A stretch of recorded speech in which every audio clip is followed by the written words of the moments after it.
the aim is to just bring theatre to the screen.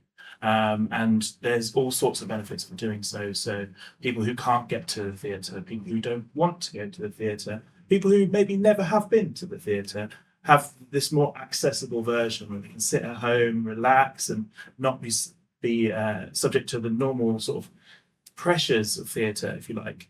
And one of the things that I really enjoyed about Othello, and we felt it in the screen this evening, was the power transcends through the screen. With any film theatre, it's not just about we're watching the show.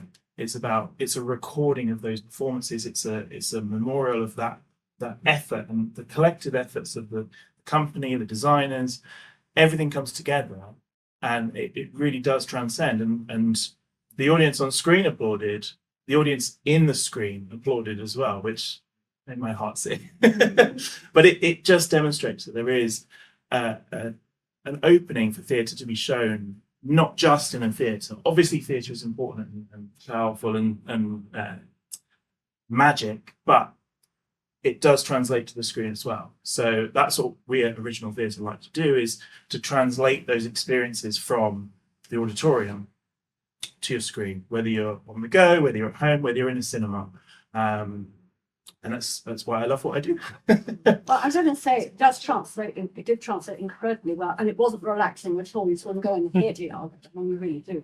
So I've seen a lot of live theatre, and I've seen stuff on screen, and we think that it's just never the same atmosphere. But this was incredibly gripping, and all that close-up camera work. I mean, it was very. I found it very gripping.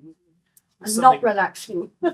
Something we really strive for is it's not just a camera at the back of the room. No.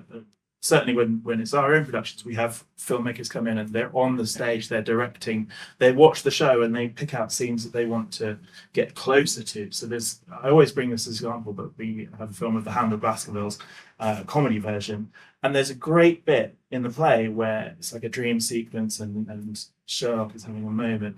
But in our filmed version, the camera is going on stage and actually revolves right around, and there's a performer going the opposite direction. And it takes what is a non-naturalistic moment in the play and makes it even more, like it ramps it up to 11. And it's just so magical. And all of our films, and this film as well, for Othello, you can get much closer. You're not just watching from the audience. So I like to say you get a front row seat at home, but you really do. You can zero in on the expressions, and there's a lot of that here. You can really feel the pains, you can feel the tension, you can feel the interplay really nicely, and that's what we strive for.